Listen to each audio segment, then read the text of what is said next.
since last year with the COVID-19 restrictions. This time it will be more like an interview or conversation. Our guest speakers are Monica Vidal from the Museum of Fine Arts in Houston, Trine Kellberg Nielsen of the Moesgaard Museum in Denmark, and Gregory Loft of the Tate Modern. You can ask your questions in the chat, and if the chat doesn't work, you can also send an email to i.stap@friesmuseum.nl, and I will now to Faye, who will moderate this.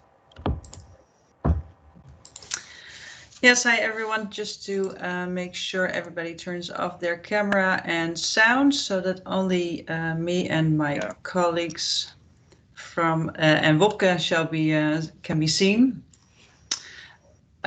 First up, I'd like to introduce everybody, and maybe they can introduce themselves. And Monica, would you like to start all the way from Houston? Thank you, and thanks for inviting me. I'm Monica Vidal. I'm an exhibitions registrar at the Museum of Fine Arts Houston in Texas, and so I do all exhibitions. I do incoming loans, traveling shows, and we do have collections as well. But my department, which is 3 exhibitions registrars now, we do all exhibitions. Yeah. Great. And Trine?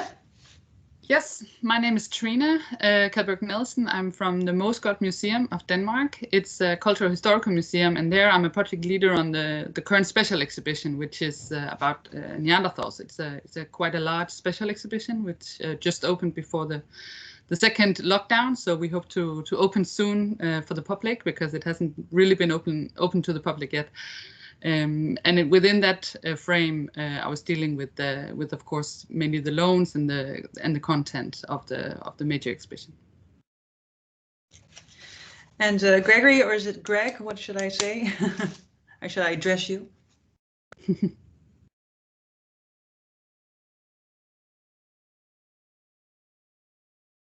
Still on mute. No. I knew it was going to be me.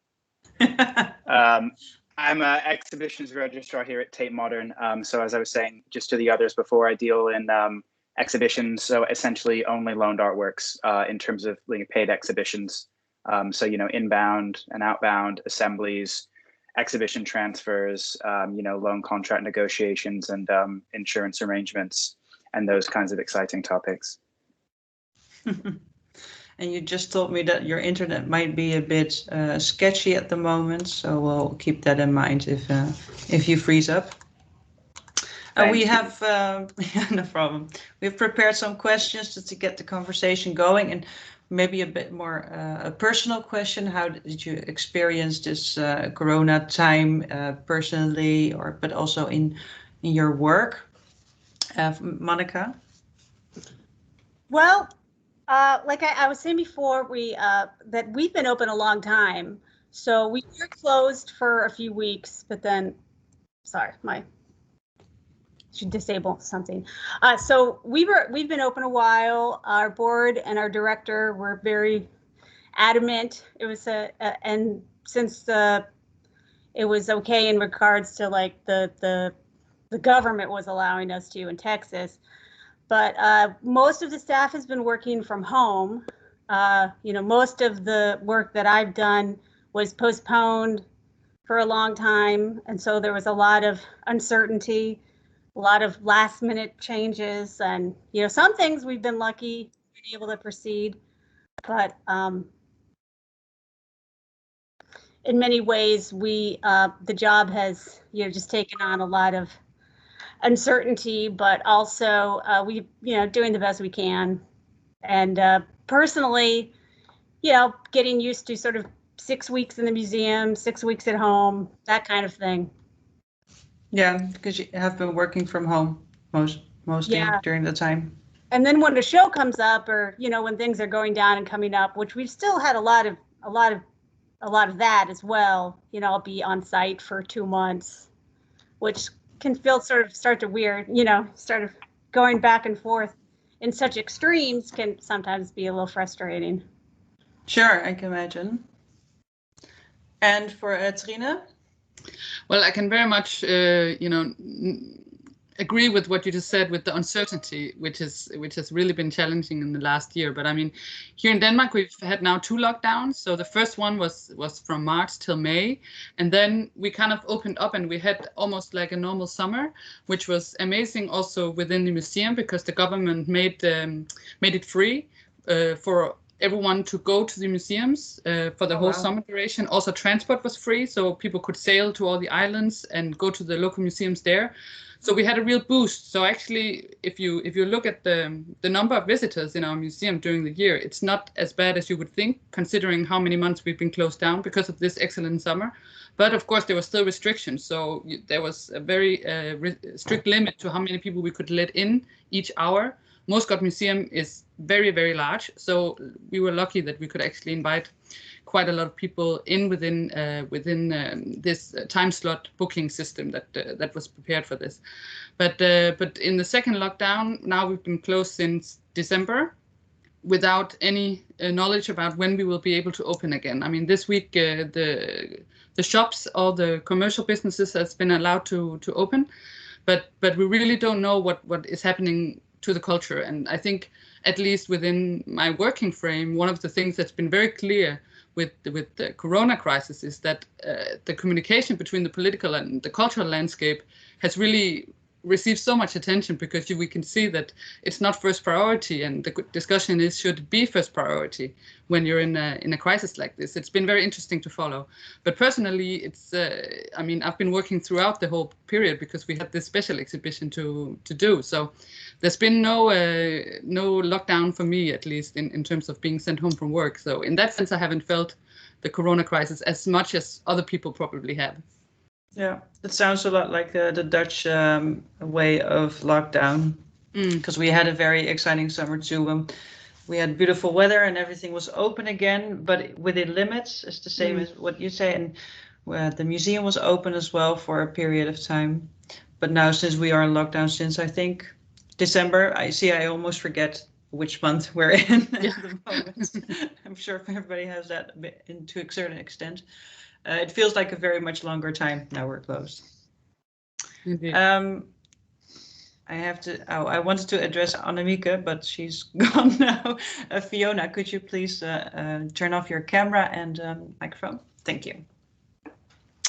And for Greg, how has your corona period been the last months? Oh, sorry. Annemieke, could you please turn off your camera?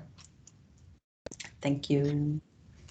For us, maybe I'll start where Trine finished, and thanks for flagging those points, because that's been a very similar frustration here in the UK in terms of, and Wobke, I know you flagged this to me the other day as well, but where does culture sit in the hierarchy of like people kind of being able to live their lives? And we found out 2 weeks ago from the government that the answer is we're not as important as Selfridges or IKEA or something like that. And what on earth is the thinking behind making these policies of why it might not be safer for someone to go shopping than it is for someone to spend some time in the galleries?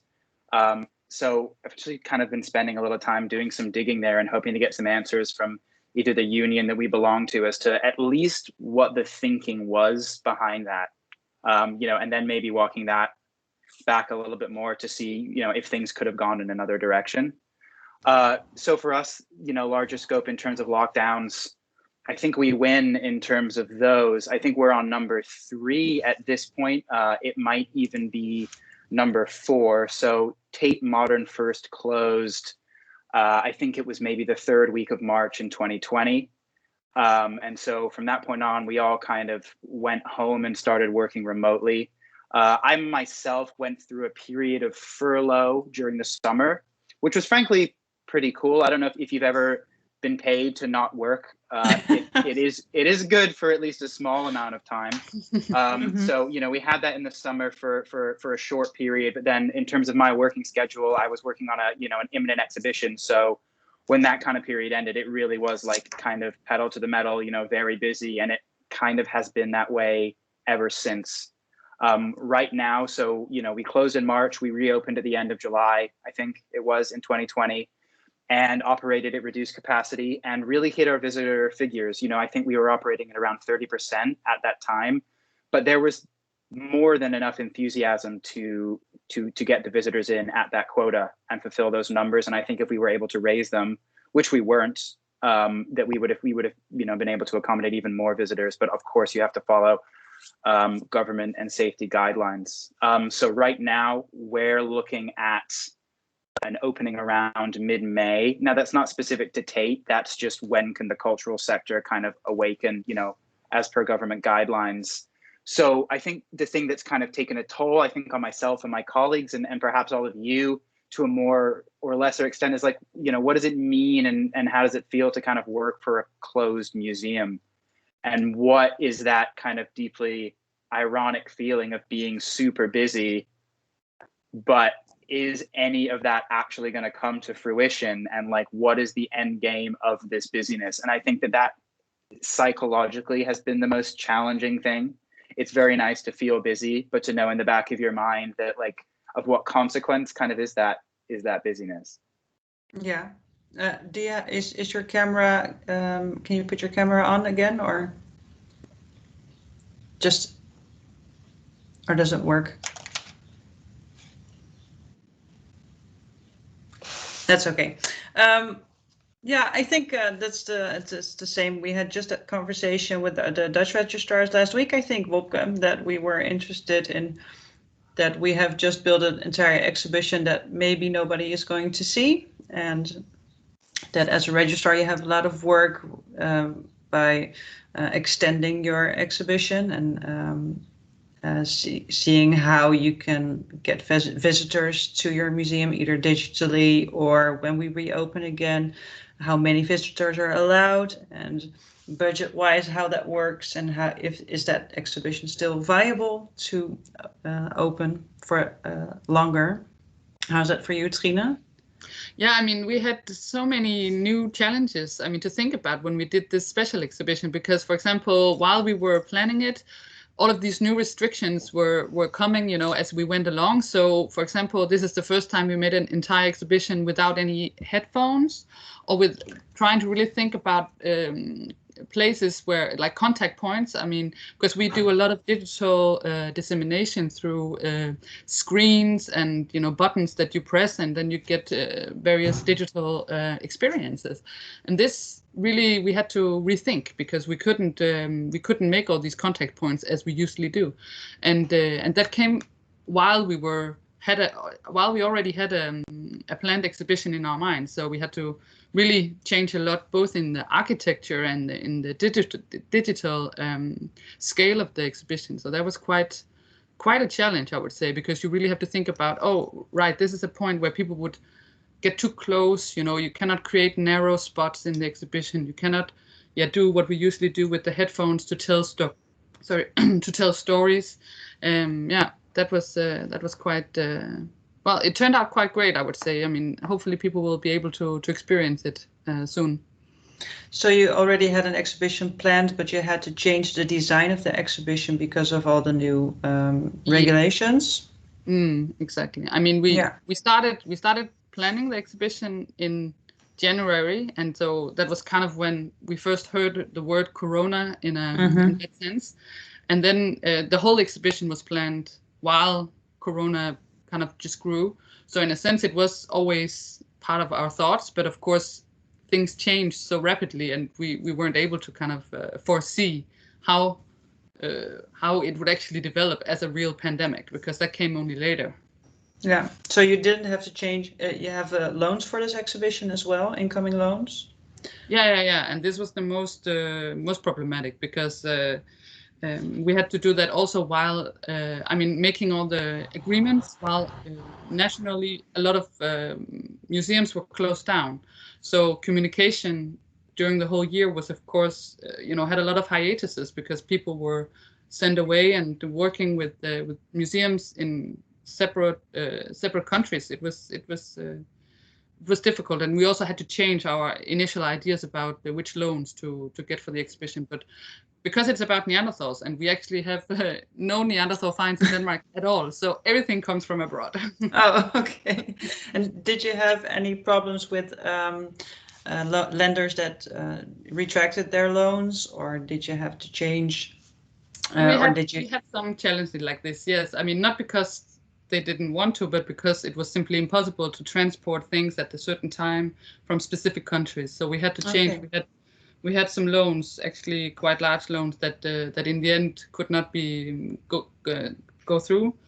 So we had to change also even a few months before exhibition opening. Yeah, that's a shame. Yeah. And for Monica, how's that been for you? Have you had to change your exhibition schedule, or did you have to change your exhibition designs? The exhibition schedule changed a lot from last March. Like I was currently, the shows I've been working on since then, one of them was a large show from South America, from Colombia, and it had to be postponed a year and a half. It was simply impossible to even get into the artist studio. Even to think of getting the loans was impossible. So that was a big postponement. In terms of some of the other shows, you know, they just it was more sort of like just wait and see. The show that we have currently up, which is how I was in touch with Wobke, was our Hockney Van Gogh show. And I think that it would have been sort of a different show if things hadn't been this way. A lot of, you know, some loans had some institutions had moratorium on loans, and it was also, you know, it was harder to get in touch with people, and then you knew what your colleagues were going through, and so sometimes it feels sort of weird, you know, contacting people and really not knowing what you're going to hear. So, yeah, and then in terms of exhibition design, I think that I don't know as much about it. I think like they sort of designed the show that's up right now that they kind of want people to move as quickly as possible through the first gallery, trying to kind of reduce bottlenecks. So they've been doing things to reduce bottlenecks in the show. And in terms of, you know, we always did audio tours, but now they've changed the system, and we're trying to do that only with phones instead of with the devices that we would used to have. And so I think I think that'll be a big change. And then of course everything is, you know, weird spaced lines everywhere and the floor stickers. Yeah. Greg, have you had trouble with the exhibition schedules or designs? We have, yes. Just really quickly, Monica, I just think that's really interesting what you say about audio. I've actually done some sort of independent research about that and would totally agree that I think the future of like audio guides or any kind of audio experience in museums will be, you know, much more at the hands of the individuals now, especially now because everyone has a smartphone and headphones. And I think that'll be a really interesting thing to see develop in the future. You know, how do you A, do really cool audio guides like via an app on your phone, or B, how do you experience, you know, the audio component of a video installation on maybe your own headphones, you know, on your own phone, instead of, you know, those headphones being passed around, or sound bleed in terms of like audio being played live in other galleries and kind of interfering with other artworks. So I think there's, you know, maybe one really positive thing to take from that is these certain technological advances or different ways of thinking. Absolutely, yeah. In terms of loans, so yeah, I mean, we had a number of cancellations, postponements, and rescheduling. One of the exhibitions I was working on was a really brilliant Polish artist who works in textiles called Magdalena Abakanowicz. She was supposed to open in June 2020 at Tate, and we had to essentially completely postpone that or cancel, for lack of a better word, just because we were closed. It wasn't anything to do with necessarily the difficulty of the transport logistics, though I imagine if we'd pursued it, that would have, you know, presented a huge amount of difficulty. So we're now looking at presenting that in, I think, 2023 at this point. I was then working on Bruce Nauman, which opened in October at Tate Modern. And that was the first instance of like a COVID show. You know, that was like the initial kind of learning process and the first time we'd done an exhibition. You know, there was plenty of work done with collections and displays, but in terms of bringing in loans, we got pretty lucky with that one in that the vast majority of the loans were based in Europe. So road transport was less challenging than things like air freight or air transport. coupled with it was a really kind of media time-based heavy show. So I say half of the works were just files only. So we didn't actually have to worry about a huge amount of transport. And for that reason, we didn't have to drop any loans for COVID-related reasons. But it was really only because the stars aligned on that. You know, we had one piece coming from the States, which by pure coincidence, we'd brought in like a year before that because it needed some work and storage. So through luck, the loans that our curators initially wanted to present, they didn't really have to give in or give any of those up. But in other circumstances, I know that has been done, you know, which is disappointing, but also difficult problem solving. You know, another way that we've been able to facilitate is this new idea of kind of virtual first courier policy that we've kind of, you know, been pushing really hard. The idea that when a courier is required, that physical being, you know, that risk that would be mitigated by a courier's physical presence is now mitigated by a digital presence. You know, things like more close conversations with lenders in transport, you know, using things like cameras and iPhones and very close contact with our agents while things are in transit, and then setting up either recordings or, like, now only recently do we have the ability to do like live installations where those would actually be streamed to a lender. I have plenty of information on that. I'd be happy to share with anyone in the future. You know, Monica and, you know, all Dutch institutions, I know that Tate is very keen to have some kind of arrangement in the future where we have a give and take of looking at virtual couriers as like a jumping off point, you know, going forward for this purpose, but also for environmental purposes, and also to, you know, maybe with really strained budgets now, you know, try to rein in some of those costs while still satisfying lender requirements and borrower requirements. Yeah, we have been doing a lot of virtual couriering within the Netherlands as well. So our experience is very positive as well. But I see that Tate is, I think, one of the first museums that really make a new protocol of virtual couriering, that you have a virtual first policy even. Indeed, yeah, that's what we're hoping to push. I know we have a reciprocal arrangement now with MoMA, I think, which is the first arrangement we've managed to make in that sense, and we're, you know, very keen to expand that because we've had very positive outcomes with that. I mean, we did our Andy Warhol installation with only virtual couriers, and I don't think of a more challenging show to do that with, you know, just in terms of value of loans. And, you know, your average Warhol lender, be it private or institutional, is absolutely sending a physical courier there. And the fact that those were negotiated to be virtual only by, you know, great work by a colleague of mine, I thought was really impressive, and there was a positive outcome there. Great, but don't you think that I've experienced that virtual couriering is very positive, but it's also can be very straining. When I was doing my own exhibition installation, I noticed that I had to be at the exhibition a lot more than I used to do, because most of the time to just drop off a courier and say, okay, there's your painting, let's go install, and then I could do some administration while they were installing. But now I have to be there the whole time, and I am the camera woman. I do administration on the side while just my iPad is somewhere. Yeah. somewhere. How did you experience that? Don't you think there's a lot more extra work also before, because you also have to do a lot more negotiation before you do the couriering? I think you're absolutely right. There is extra work initially. I think that we'll be able to come up with better systems where you or me or any of our other colleagues are not necessarily the camera people and do not necessarily have to interface with that courier for the duration. The same way, as you say, you know, we might leave them with our techs or our handlers or our conservators, and they, you know, kind of do that separately. So we would hope that eventually we get to a point after feeling out how it really goes that it would become more streamlined. But I think that what you say is kind of unavoidable initially, because it's just such a new procedure, and you also know museum life. It's like your work phone is probably not the best phone, and so on. And those kind of technological barriers can also create additional stress. But I would hope that a lot of those issues would kind of come out with the wash, so to speak, you know, as we learn and as we kind of enact this practice more consistently. That would be my hope anyway. Yeah, my hope too. Monica, did you have virtual couriers at your museum?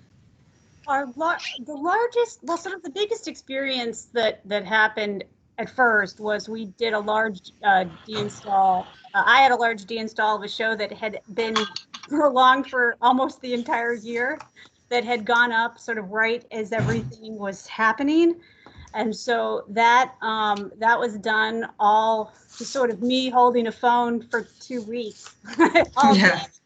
And so that was, you know, I do hope, like Greg was saying, that we find some better technologies to do it, because it isn't ideal in terms of like your split focus, you know, sort of focus on the phone and then the piece. It's just, yeah, I'm looking forward to seeing how some of the technology improves or just better ways to handle it. The show that we just opened, we actually did have to have, it was the first time we had couriers on site. It was one courier from the Hockney Studios, and there was no way around it because it was 80% of the objects.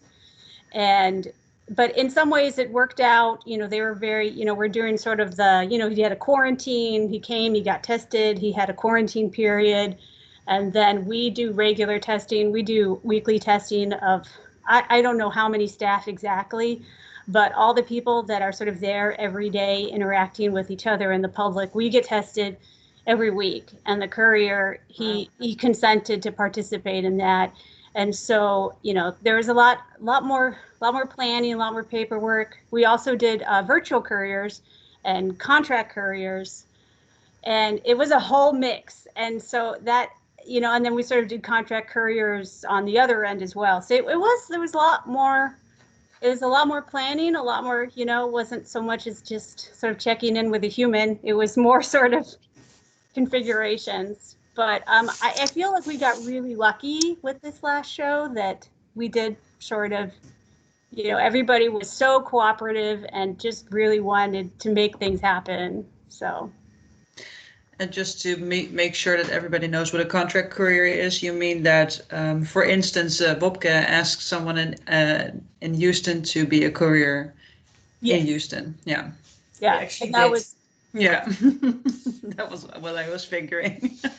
And then there's a contract courier from a domestic courier for a domestic loan, that they just wanted to hire somebody just so that person would take the object to the airport. And so they were a very small institution, and they didn't want to have a staff member travel 3 hours. So it was even in domestic terms too, where people just, you know, a lot of people, they don't have the staff, or they don't have the capacity to say, like, they're going to the airport and now they can't come to the office for 2 weeks. So, you know, because now they have to quarantine for 2 weeks. So it's been both, domestic and international loans. That's a new term I've been hearing a lot, bookending, that we would send somebody to the airport to make sure that part of the transport is arranged and overlooked, and then somebody picks it up at the airport. That's in the destination. Yeah. We've done that a lot. Wobke, do you have a question? Sorry. No. Never Sorry. good. I'm at the staff entrance here with my office. So everyone's Do you have any questions? I don't have any questions in the chat. I think the most comments are on the first issue we discussed about the that now it seems to be that the museums and the cultural institutions are at the end of the list of reopening again. So I think everything is very clear, and it's very interesting to hear all your points of view. And yeah, that's it. I think Faye, did we prepare more questions? But before we move on, maybe I can just ask, because I'm very curious with this virtual courier. How did you negotiate this with the agency that were transporting the in whatever, in your case maybe the paintings, or in our cases it would be other objects, so that they are also part of this virtual courier? No, we maybe I can answer this. We were lending 2 paintings by Van Gogh to the Museum of Fine Arts in Houston, and we were familiar with a conservator in Houston, and we contacted her to ask if she could act as courier for us. So we asked the quote, and we our conservator and I had a meeting before, and also Monica was also present digitally, and we have written down what our demands are for our paintings, about the transport and how it should be strapped in a truck, and where you have to look for just real basic stuff, you know. You would basic things you would do as a courier. So look at if the plastic on the pallet, it has not been torn during the flight, if the boxes have, the crates have been scratching to each other, if there are, you know, we've written down everything, and then for also how we want to unpack and hang our paintings, and that they need to be secured to the wall, etc. So we had just talked it through digitally, and then when it happened, we just left her do the thing, you know, just so we wouldn't have to be present there while we have a time difference. So she was acting as our courier, and she was there at the airport for the depalletization, and then traveled with the crate to the museum, and was there for opening of the crate and the condition checking and hanging on the wall. And the only thing we did was she sent us, you know, a WhatsApp saying everything's okay, it's going, you know, just we get a heads up, and that was nice. But we were not digitally involved, so that was nice because we could just, you know, be at home at the end of the day and just only had to check if we had a message. That was it. Okay. So. Did you have any virtual couriers, Trine, that you know of, or in the museum? Well, I mean, I think this is for us probably a new concept. So in a way, yes, we did virtual couriering with the also the Neanderthal exhibition, in the sense that we were not able to send, or the lenders were not able to send the couriers as they would normally do. So we made special arrangements, like me taking photos and making sure everything was as it is. But we also had very close connection or collaboration with the transport company, because it's also one of these fine art companies. So that's why I was asking, because I was wondering how other people were kind of negotiating specifically also with the companies transporting the goods. But we didn't do. We don't have a protocol as the Tate and everything. I think it's kind of the first steps going there for us. Sure. Well, that's something that I have been thinking about too, that the transport part is the only part I'm now missing during the virtual couriering.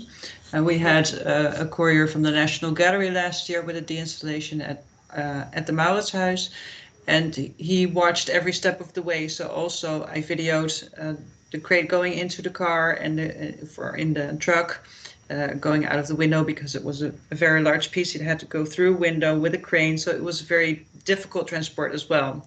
So of course he wanted to see that, but it all depends if my Wi-Fi at work was working, or if my telephone was working and loaded, because you know, Teams slurps a lot of energy. How do you say that? So that's also a challenge. And so most of the museums I now work with outgoing loans, they ask me if it's okay if I just get photos of the packing or the loading. Sometimes you get a photo and you think, I would really wanted to be there, because I'm not really that. I would have done it differently, and it's something you also have to let go of certain things, I think. Monica, did you have experience that you think that there are ways that your work have changed because you're letting go of normal standards or values about your work? Well, in some ways, I sort of had a little problem with like all these incoming arrangements with the contract couriers, because I sort of felt like it wasn't that big of a difference whether someone is just sort of on a plane or not. But I should say that I'm working on 2 traveling shows right now, and I'm sort of hoping things are somewhat back to normal, because the thought of sending these whole shows out there without me firsthand is sort of disconcerting. So I don't see like how something like that would work when we're, you know, sending 100 things, and, you know, it's someone that's, yeah, so that'll be interesting to see like how that happens, and what we can do if we are still in these circumstances to sort of work that out as well as possible. Yeah, it's just sort of, you know, more planning, more like talking through things. I feel like I've this sort of format, there's been a lot more of this in terms of like talking through all these steps with people beforehand, whereas before it would just be, you know, an email. So it's in some ways I feel like it's really, I've met more colleagues than before. Yeah. And so the Tate is thinking about couriering and embracing digital means to change the way how they work with the outgoing loans or incoming loans. This is, as you say, would be another option in your couriering package. Not that it will be a standard way of your standard will be the new standard that will be virtual couriering. I'm sorry. Will your new standard will be virtual couriering, or will it be one of the options that you have in your couriering package? To be honest, I mean, to put it really frankly, probably option one, we would still try and convince lenders to not send a courier at all. Mm-hmm. But we're, you know, as accommodating as we possibly can be, especially when we're borrowing objects, because of course they don't belong to us. And the generosity of lenders is what allows for these shows to exist. So if a lender were to insist or not be able to budge, then we would work to accommodate the physical presence of that courier. But if we can't convince otherwise, stage one, no courier whatsoever, then stage two would indeed be, you know, suggesting this kind of virtual protocol, you know, and then stage three would be, you know, a physical presence, I suppose. You know, I think one of the things we argue that can seem kind of counterintuitive is that it may actually be smoother and less stressful if this footage, either if it's a video recording of, let's say, a crate being craned out of a window, or photos, that actually isn't done live.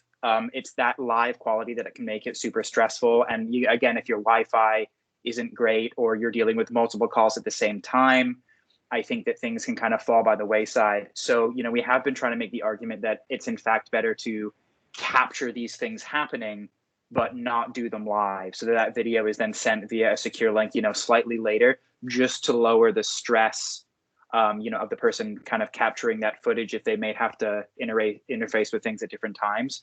But again, if we had a lender who was insistent on having this live, or that meant a lot to them and that was key to the loan, then we would work to facilitate that, of course. So we just like to have, I don't know, I basically present lenders with a number of options. And then on the other end, you know, in terms of Tate lending, it's the same thing where we would say no courier required, or in the event that a physical courier would normally be required, that we would then go with the virtual option. Yeah. And how do you, for the courier on the road, you know, like the, how does it work at the Tate at the moment? Can you also do live filming at the unloading or loading of the truck and walking through the... Yeah, I mean, absolutely. It would be with close collaboration with our transport agents, of course, who are aware like of these new procedures that we're trying to kind of develop an appetite for, you know, amongst other institutions globally. But it would definitely be being more reliant on those agents to pay more attention to the situation with cargo while it's traveling. Now, I'm sure you've all seen how trucks can be loaded or travel, and you know, there is sometimes kind of this don't ask, don't tell, just get it on the truck and it'll be fine and who will know kind of thing. So it will require agents to maybe follow the playbook a little more closely, because I think the situation of no one's looking, no one's going to know is kind of going to evaporate as this takes holds, which is a good thing, I think, for everyone involved, to be honest. But it's not only with transport, of course. It's also with installation at the museum. It's all about trust, of course. If you want to lend something, you need to trust the museum that you're going to lend it to, and you're sending protocols. And if you get photos afterwards or only a live stream that you're not live present at the installation, either virtually or physically, it's still about trust. But if you watch live, it's still a matter of what you can see what is happening behind you. and that sometimes troubles me, that I'm hearing something falling over behind me. And I think, should I ask them to turn around the iPad, or should I just leave it? Yeah, like what are you giving away by like sharing this live footage? And you know, that is definitely a consideration. And also, if you're there physically, I've noticed that if you're a courier, you can feel the energy in a room. Not to be very very weird about it, but you can feel if they're stressed or not, and you can feel if you're being hurried and you have to go because there's another courier coming in, or if they have all the time for you and you're just there doing your work. But sometimes you can feel a bit more rushed, and that's something you're missing while you're a virtual courier, I think. It is, but I suppose you're also missing the downside of that, which is that you don't feel welcome and that you do feel rushed and that you are kind of, you know, hurried out of that space so they can get the piece up and get on with the install. So I don't know, maybe there's a give and take there where, yeah, you're not getting that comforting feeling of being welcome, but maybe you're also not getting that kind of feeling of being dismissed because you're just another body in the room or another box that needs to be ticked that's kind of maybe obstructing, you know, certain things getting done, I guess. Sure. Wobke, do you have any questions in the chat? Yeah, well, not that many. I think the question, I think that Greg already answered that a bit. Why would you prefer also a virtual courier after COVID? And in the chat, there was also an answer like for time and money and environment. It would be nice if we could do that a little bit more. I think that was the answer of Greg also. Right? Why would you prefer it after COVID? Principal reasons. Yeah, and well, and a completely different question, but let's throw it in. Susanna is asking if someone has experience with a freighter shipment without a courier, preferably from the Netherlands to New Zealand, with extra stops. So, a traveling exhibition. Does anyone want to share tips or tricks, experiences? A bit of a silly question, but if anyone has some ideas how to do a longer transport without courier, with more stops. So, I haven't had in my office. One of my colleagues, he did that. He had a very complicated deinstall, sort of in the midst of COVID, but so I could give his contact to somebody, but I didn't do it, but he did it. He just sort of Houston to Australia via, So I could refer some nice. bad questions. Yeah. If you can forward it to me, I will forward it to Susanna.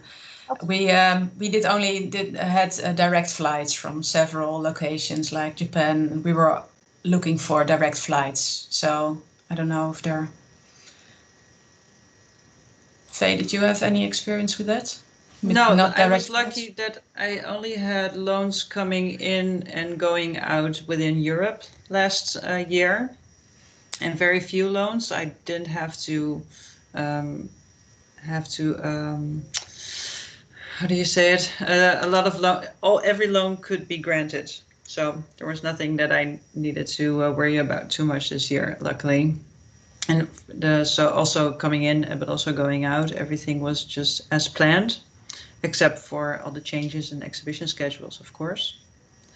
I was also wondering, because I could talk for hours about virtual couriering, but maybe something else is interesting as well. I was wondering, Monica, if we also had a little about politics in the beginning, but do you notice any difference already between Trump and Biden within regulations for museums? It's a large question, I know, but keep it to museums. Well, I mean, you know, it's interesting because we actually, we're not allowed to talk about politics at work.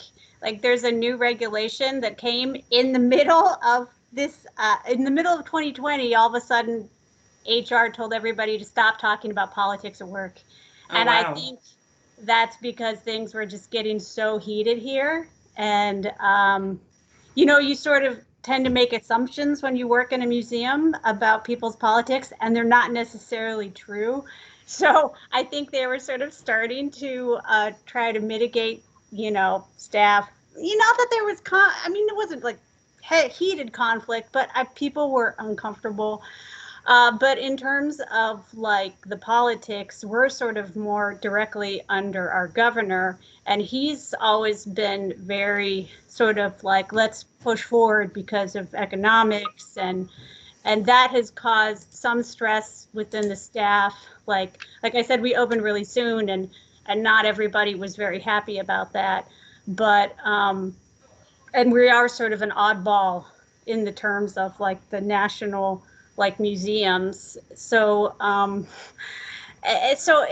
in some ways things feel a little different, but in some ways they don't. We're still sort of the local politics have changed very little. The state politics have changed very little. Yeah. Okay. And don't you think that because Biden is a bit more careful with regulations, I think, or that used to be? It'll be interesting to see if things change, because I know that he is working towards more sort of national mask regulations, and that would be great, because there's still problems with visitors, not necessarily our visitors, but there's still problems in the city with people not wearing masks, and especially in the counties. If you go outside of Houston proper, people kind of sort of ignore the regulations. So it would be nice for some national mask regulations. I think that would be good for everybody. Because it's still very much state regulated, I think. It is city and state. Yeah. Okay. So it can be a bit frustrating. Because your museum is open in the state of Houston as well, but I think New York is still closed. For instance, yeah. Sometimes, honestly, I don't know who all is open and who all is closed. I know that California. We had some trucks from California, and they were saying they hadn't been to a museum in months. So I know that California is very closed. I think New York, it's sort of varied. Yeah. I think they're open institutionally. Like the Met, for instance, is open. I think the Whitney's open. But it's funny, right? Like Monica, I'm sure I lived in New York for 10 years and lived most of my life in America. But in many ways, it's more like Europe is between the states, because it's really down to the states that are deciding what's happening there. So in many ways, you'll have states who are handling things completely differently, which is totally legitimate, which in many ways is what America is about, right? Like unto the states go the power or whatever. So it's so interesting to see completely different reactions, like California remaining closed, New York remaining open, but not really. It's everyone's in line, everyone's in masks. Whereas Texas, where it's a little bit more normal, for the sake of maybe not eradicating from minds the idea that you would even go to a museum, Yeah. I mean, everyone's still in masks and lines. It's just, but it's probably different than a lot of other states in terms of volume of visitors. Yeah, well, it's interesting that at least here in Denmark, we're between Sweden and Germany, and in Sweden they had a very different strategy than Denmark, so they didn't close down almost at all, and in Germany the restrictions came earlier. So Denmark, we've kind of been in between these two very different strategies. So masks, for example, came quite late in Denmark, but we had extreme lockdowns quite early. But because there was no scientific evidence of the masks working at the beginning, at least that was what the government was using as the argument. It only came in quite late, and now of course we're wearing masks everywhere in all public spaces and transport. So yeah, it's quite interesting to see how the different countries also employing different strategies, and I think maybe not this year, but maybe next year we can start to see what these different strategies have actually meant, both in terms of the economy of the countries, but of course also within the health statistics. I heard from a lot of Dutch registrars that they were really in shock about the dates of the UK government saying that museums can only open maybe after May 17. That's also something I think that everyone here realized, wait, but that's maybe okay, if they are doing that, and like in Belgium, the museums are open, it's also what's coming towards us, so yeah, all these kinds of regulations are so different. Yeah. Is it state regulated in Denmark, Trine, or did you also have different cities or parts of Denmark that are open, or? No, it's all centralized. We're quite small, as you know, in the Netherlands too. So it's all regulated by the government. Yeah. And for the UK, how's that with you, Greg? Because London has been in tears. Really. London has, yeah, but I mean, we do have a national response here. So they did have those tiers for a while. I thought you meant tears for a second, which is also sort of true. Tears. Yeah. But yeah, I mean, for the UK, it seems like they've rolled the dice on so many different strategies, and some of them have worked out, some of them haven't. As far as I understand, they've now scrapped the tier system entirely. So there's a lot of speculation that that won't come back. There's other people who think it will, so that when we kind of, rise out of this lockdown, that we will be placed once again into this kind of tier strategy system. But then, in terms of almost like the conversation around states, in many ways, it is a little bit like that within the United Kingdom, because you'll have Scotland, who I think are pretty much determined to do the opposite of whatever England is doing. So they are now back in the tier system. So there is that also, looking around at your fellow nations and seeing how are they observing, the national response, and then maybe adjusting it, to more location-based kind of strategies. But, at the end of the day, it is the central United Kingdom government making those decisions for all of those nations. Whereas I understand, in the States, at least for a while, there wasn't particularly a focused federal response, and it was really down to the states, which kind of mirrors a little bit how it is here with, England, Wales, and Scotland and Ireland. Yeah. And what's also a difference between the UK and Scotland, I think, is your Brexit strategy. How have you been coping with that the last months during COVID? Well, I mean, during COVID, I think that it was kind of eclipsed. I think that the public got pretty bored of, despite what you might read in the newspaper and the media, it's like your average person is like, look, man, I'm so sick of talking about that. Let's kind of just move on. So I think that from a government standpoint, I think that maybe the government might look to camouflage some of the outcomes of Brexit with COVID. Some of those will be absolutely true. Some of them might not, some of those might be stretched a little bit. Our transfer of the Bruce Nauman exhibition to the Stedelijk Museum in the coming months will be my first instance of working when we're no longer in the EU. So we were a little worried about what does it mean if objects have come into the UK while we were in the EU, and then we've removed ourselves from that, and then we transfer those objects. Has the status of those changed, and what procedures need to be done to kind of get those back into the EU? But everyone's had such a long time to kind of think about it and deal with it, including our transport agents, that everyone's done a really thorough job of knowing kind of what needs to be done. And we would expect that there will be some issues initially. I know that there are certain transport delays in January. We had aimed not to do any major transports in that month or even in the ensuing month, just to kind of wait for things to kind of, figure itself out a little bit in terms of paperwork.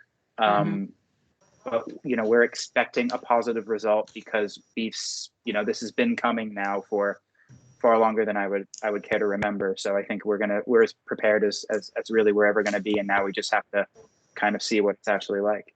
Yeah, well, I think the paperwork is the biggest mess you will encounter. I think the lines of the borders are not as bad as we were thinking, luckily.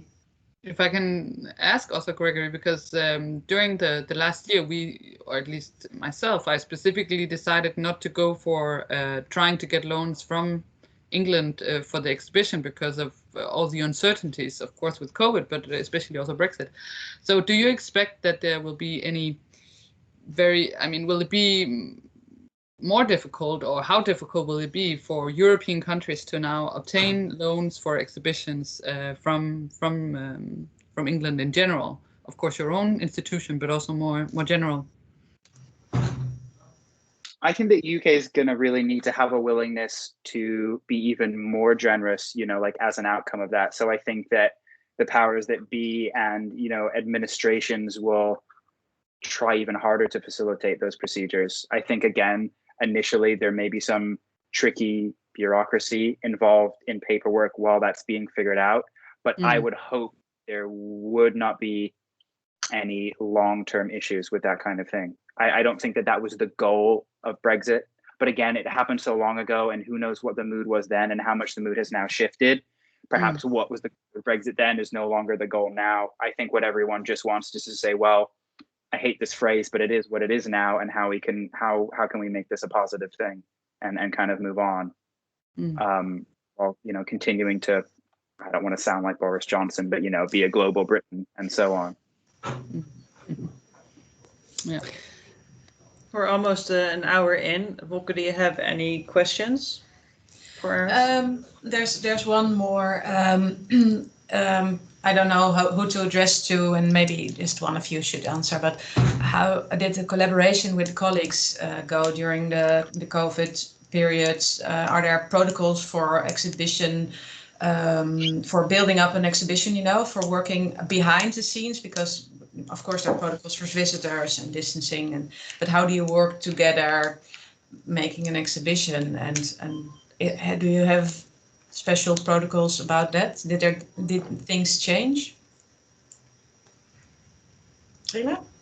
Yeah, I mean, well, at the museum we have quite a large exhibition team, so it's complete with architects, graphical designers, technicians, specialists, of course the conservators, but also a big team of builders and theater painters. So we do everything in-house. So at least we're 20-50 people when we're all together in the same room. And of course, this was not possible during the COVID restrictions, but we were all still working. So we did have to really think about the spaces that we used, and so people were placed in different rooms so that we could work but still have the distance. But it was difficult because while we had all the restrictions in the galleries with masks and disinfection and stuff like this, we were working, a lot of people behind the scenes, you know, standing close together. And this was something that we had to kind of think about during the whole time. But I don't think we found the golden way to do it. But at least it's something that we had a lot of discussions about how to really make a safe working environment behind the scenes. Yeah, nobody had corona at any time, so I guess it was okay. It's good to hear. And did you have any tests, or do you have to go to a place that you have to do a test, or can you do your own tests? Well, just at least in our case at the time, there were not enough tests, so it was not allowed to go get tests. I mean, only if you had been abroad, you could obtain a test. So that was not really an option at the time, but of course now it's very different, and everyone is encouraged to get tested at least once a week. So that's possible. We don't have the home tests yet, but we have the speed test that you can go get pretty much everywhere, and people are doing it. That sounds good. Better regulated than in Holland, I think. Okay. Yeah. Yeah. There are no more questions in the chat, and I think it was very nice to see you all here and just hear something about other countries and other museums. But I think then we can wrap it up. Yeah, I think we have a lot more to talk about, so maybe we can do this again sometime.